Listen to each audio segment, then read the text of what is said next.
in the spirit. You need to declare and decree what you're asking God for. You need to stand on it and hold on to it. That's what that represented. Jacob held on to that encounter with God, and before it was all over with, God blessed him.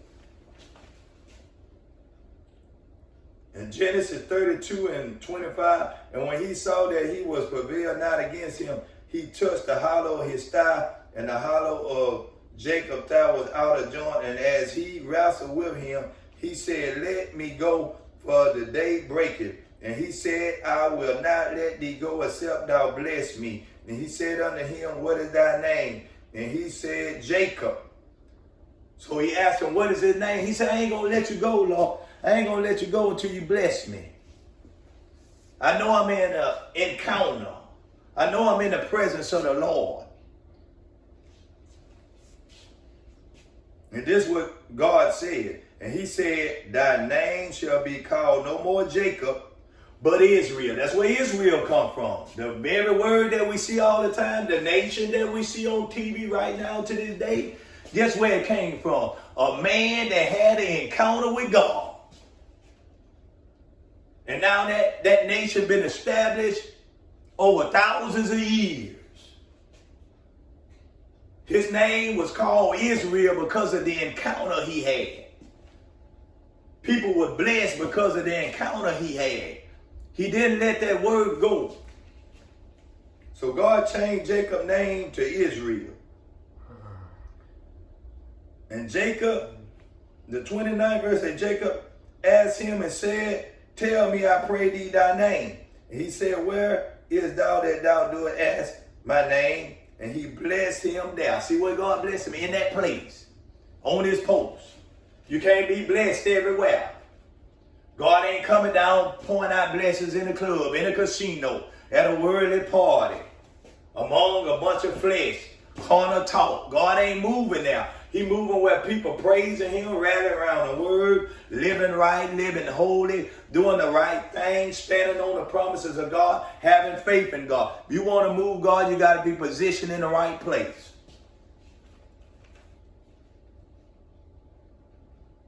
And this what Genesis 32 and 30, and Jacob called the name of that place Peniel. For I have seen God face to face. Look what he said. He named that place just like he named Bethel. He named that place Peniel. Because I have seen God, what? Face to face. So what he did, he established that place as a place of God. It wasn't a big crowd of people. It wasn't nobody else. It was him and God. But because he had an encounter with God, it was a special place.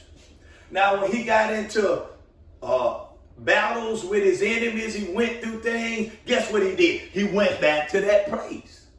Just like you may have an established place to pray, or established place to hear the word, you go to that place. That's where your blessing is. That's where your victory is. That's where your deliverance is. Now look what Jacob said. For I have seen God face to face, and my life is preserved. Now he knew, because he had that encounter with God, and God blessed him and established that place where God met him at. This is what he said. He knew that he was going to be all right. He knew he was going to be preserved the rest of his life. He knew he was going to have a victorious life. He knew that everything connected to him and his seed was going to be blessed and have favor. Because of his actions, because of his vows, because his determination. So it's something required of us. Talking about an encounter with God. But God gives us, as we grow in him, greater encounters to take us to greater levels. And there's different ways you have an encounter with God. For example, God have to get you out of a place to bless you. He have to position you where his spirit is, where his word is. Just like down in Egypt, the Bible say that Moses was a proper child over there in Hebrew 11th chapter. By faith, his parents went and hid him. that he wasn't killed with all the other kids. They was killing off the male babies in his time, so they went and hid him. But by faith, God preserved him. He was raised up in the Egyptian law. He was raised up in Pharaoh's house. But God used a situation to get him out of that place so he can become a blessing. So God had to position him out of the world where 900 false gods was to bless him. So God got him in the wilderness, taking care of his father-in-law sheep and the priest sheep. And because he was faithful to that, then God said, nah, I'm going to reveal myself to him over here in Exodus 3.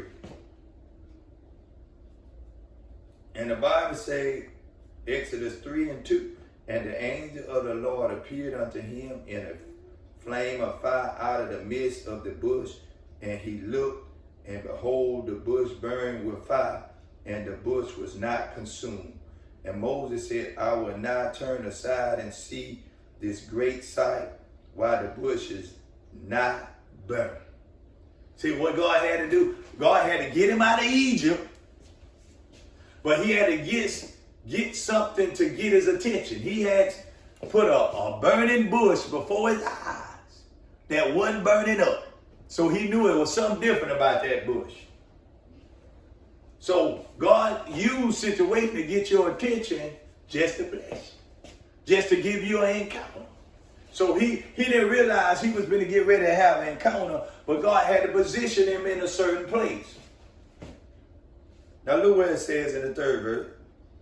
And Moses said, I will now turn aside and see the great sight, while the bush is not burnt. And when the Lord saw that he turned aside to see, God called unto him out of the midst of the bush and said, Moses, Moses. This is what he said. And he said, here am I. Here am I. See what I'm saying? Here am I. And so it depends on how you respond. When God called you out, say, here am I, Lord, I'll go. I'll preach. I'll witness. I'll pray. I'll be an intercessor. I'll be a servant.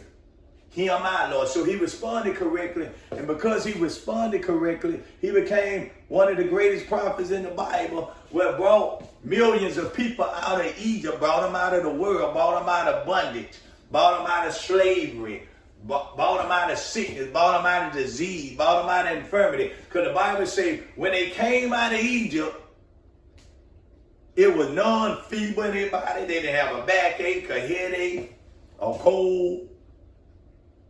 They say none was feeble in their body, and they came out with the silver and gold. They didn't come out broke. They came out blessed. Because a man said, here am I, Lord. With his encounter.